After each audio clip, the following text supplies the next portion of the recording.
¿Cómo le va, Altamira? Muy buenos días, gracias por atendernos. Roberto Novoa lo saluda. Mire, no sé lo que pasa, pero yo no escucho nada. De Altamira, ¿me escucha usted bien ahora? No, bien no, pero algo le escucho. Bueno. La verdad es que me llama la atención lo bajito que lo escucho, pero vamos adelante, así hacemos... Bueno, lo que pasa es que... Me interesaría mucho conversar con ustedes. Lo que pasa es que estamos un poco lejos, vio que para las empresas de telefonía celular estas comunicaciones son como raras porque... Bueno, yo tengo con frecuencia problemas con la telefonía celular, así que no me llama la atención. Bueno, Altamira, es importante escuchar su palabra porque Kicillof acaba de anunciar que, bueno, ya le han dado el ok, tanto Zanini como Scioli, que si son gobierno van a negociar con los hold down. Y usted hace una advertencia, dice, cuidado con esto, porque puede pasar lo mismo que con Repsol. Después terminamos pagando con bonos que significan a una alta tasa de... Escúcheme, eso lo anunció así Kicillof. Sí, tal cual. Bueno, pero su opinión es... Es decir, él ya estableció la modalidad, y es una modalidad muy significativa por lo siguiente, porque él siempre le dijo que le iba a pagar a los fondos buitres lo mismo que le pagó a los que no son los fondos buitres y que habían renegociado la deuda. Ahora hizo el cambio de posición. Él dice, hay que arreglar. Y es más preciso que eso, porque como dicen otros candidatos, y algunos economistas que hemos escuchado, van a negociar una quita de lo que se debe al fondo buitres. Permítame decirle a usted algo que no dije a otros medios, que esa quita también es sospechosa, porque la deuda con los fondos buitres se ha incrementado como consecuencia del impago en todo este tiempo. Sí. Entonces hay punitorios. De modo que la quita va a terminar siendo una deuda superior al original. Por acumulación de punitorios y de intereses impagos, y probablemente la quita no elimine eso. Es decir, que la palabra quita que hay que tomarla con cuidado, porque de la misma manera lo hizo Néstor Kirchner. Cuando estaba Cavallo y de la Rúa, en un par de meses aumentaron en forma extraordinaria la deuda, contrayendo nueva deuda para pagar la anterior a tasas de interés muy altas, y entonces se infló enormemente la deuda en los últimos meses de la Rúa. Luego, cuando Kirchner hace la negociación con la quita, lo único que quita es la gran inflada que tuvo en el final de la Rúa, pero se volvió al monto original de la deuda. Acá podría ocurrir lo mismo, pero más allá de esto, Kicillof en La Nación menciona que va a arreglar como con Repsol. Y a Repsol se le dieron bonos a una tasa de interés muy alta, del 8,5, casi 9%. Eso es 4 veces y media más que la tasa promedio internacional. De modo que los fondos buitres tendrían que agarrar esto con enorme alegría, porque tendrían asegurado por el periodo de vencimiento del bono, que puede ser 15 años, una tasa que probablemente el mundo no conozca en esos 15 años. Claro. Es decir, que van a tener asegurada una elevada tasa en un periodo de crisis mundial en el que la tasa de interés justamente son bajas porque nadie demanda crédito, porque hay crisis, porque hay recesión. ¿Por qué hacen esto?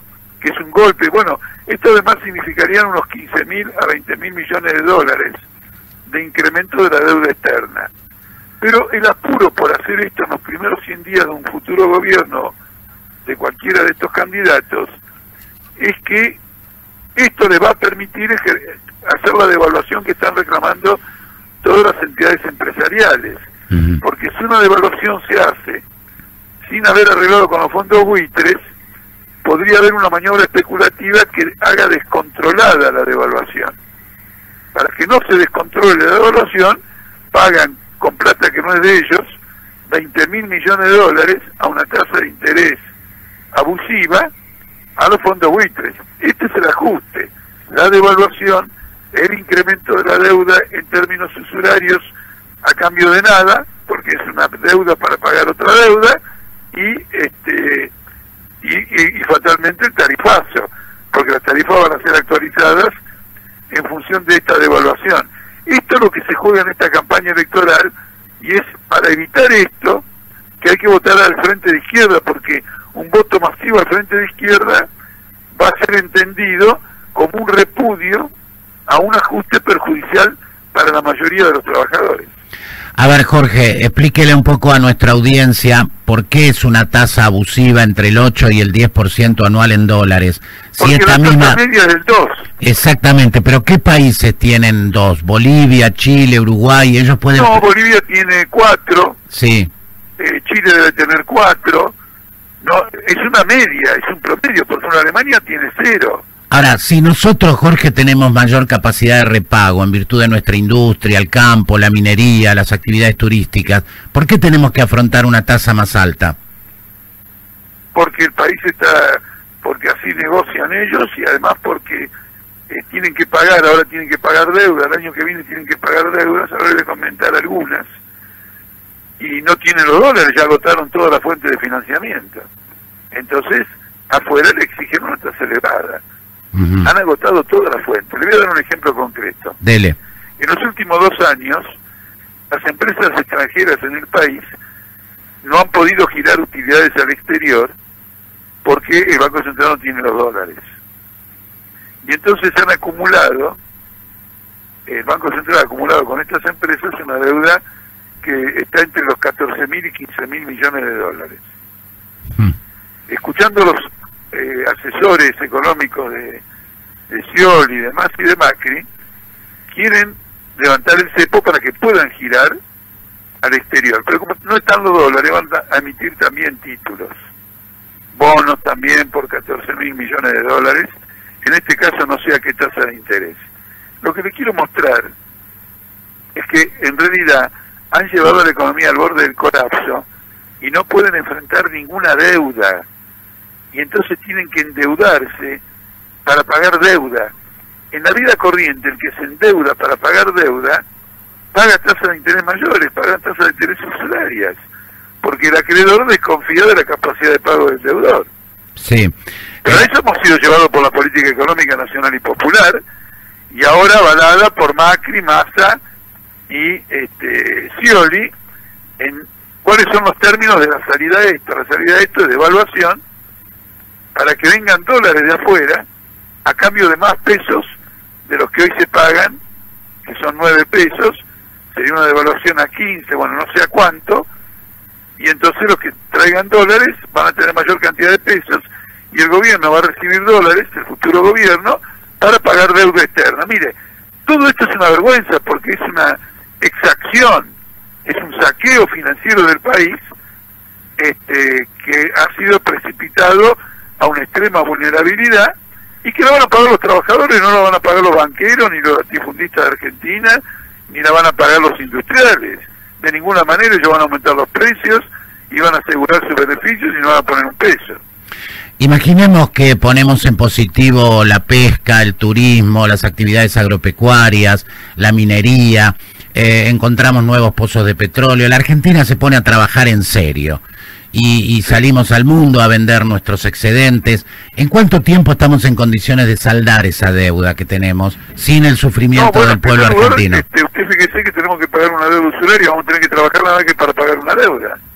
Claro, por eso digo, sí. Que no vamos a tener inversiones, vamos a tener que pagar. Cuando vendamos al exterior, la plata esa no la vamos a ver porque vamos a tener que pagar una deuda. No veo como una economía se reactiva en esas condiciones. Primer punto. Segundo punto, la economía va a estar bajo el peso de tener que obtener créditos internos o externos a tasas de interés muy altas. Esto es un freno a cualquier proceso de inversión. Usted lo ve con el caso de Grecia, un derrumbe completo, usted lo ve con el caso de España. Entonces, estamos asistiendo a una crisis económica mundial que en todos los países los gobiernos de turno descargan sobre los trabajadores. Claro, pero lo que no puede trabajar para pagar una deuda usuraria, tiene que trabajar para subir los salarios. La presidenta lo fijó para enero del año que viene 6.000 pesos. ¿Qué salario es ese de 6.000 pesos? Sí. Es el que se está pagando efectivamente ahora para la mitad de los trabajadores. Pero ¿qué clase de salario es? ¿Es un salario de pobreza? ¿Es un salario de miseria social? Ahora, pónganme una luz al fondo del camino, porque todos los argentinos entendemos que Argentina es un país rico, diverso, con innumerables actividades, con una población pequeña. No, tenemos que cambiar el proceso económico en su conjunto. No puede ser un proceso económico rehén de la deuda externa, no puede ser un proceso económico donde la renta minera se la llevan los grupos económicos mineros, la renta petrolera, los petroleros, la renta agraria, las grandes comercializadoras. Hay que cambiar la economía del país, por eso surge la izquierda. Ajá. En cambio ellos lo que quieren trabajar es sobre la vieja estructura y los viejos intereses, defenderlos una vez más, preservarlos una vez más, y son intereses que regularmente entran en bancarrota y son rescatadas por el Estado, como ocurrió con el corralito y el corralón en el 2002, que fue un método para salvar a bancos que habían quebrado porque habían invertido la plata de los ahorristas en la deuda del Estado y el Estado estaba en bancarrota. ¿Cómo se lo rescató? Se lo rescató con dinero público, en beneficio de un interés privado, a costa de una tasa de desocupación en la época fabulosa y de salarios que aún hoy son muy bajos, porque se ha explotado esta crisis para reducir fuertemente el poder adquisitivo de los salarios. Una pregunta más, Jorge, si usted es tan amable de atendernos. Cuando termina el gobierno de Néstor Kirchner y asume la señora presidente Cristina Fernández de Kirchner, en reservas del Banco Central de la República Argentina había 50.000 millones de dólares.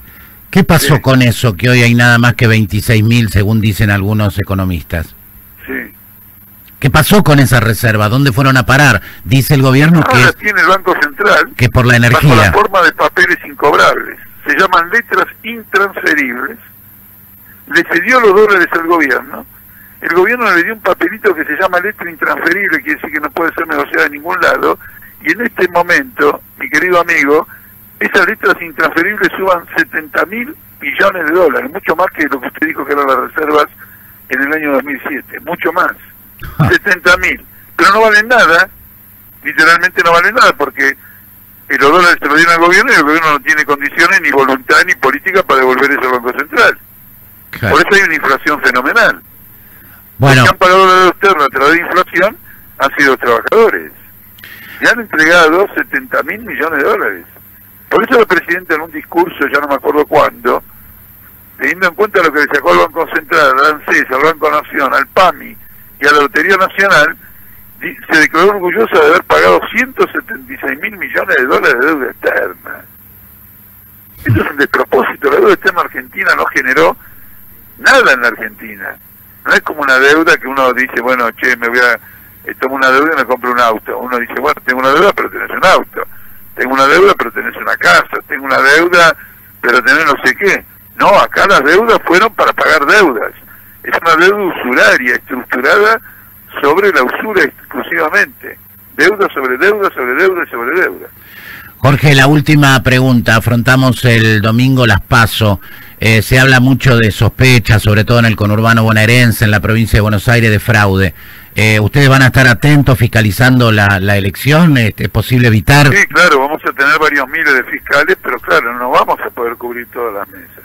Ajá. De todos modos, no solo está el problema del fraude, está esta descomposición que se ha manifestado en el aparato del Estado y que involucra a Aníbal Fernández y a Julián Domínguez.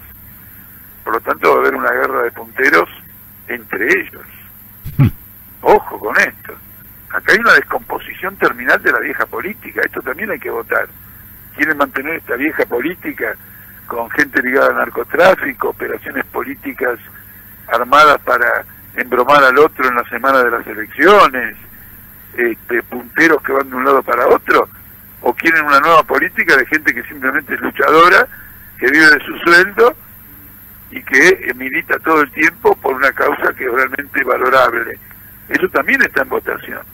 Así que no solo va a haber secuestro de boletas, como habitualmente hace el aparato pejotista en la provincia de Buenos Aires, que vamos a tratar de controlar, sino hay que prestar atención a lo que puede ocurrir como consecuencia de esta guerra brutal que se ha desatado en el Frente para la Victoria y que invalida la capacidad de Scioli para ser presidente.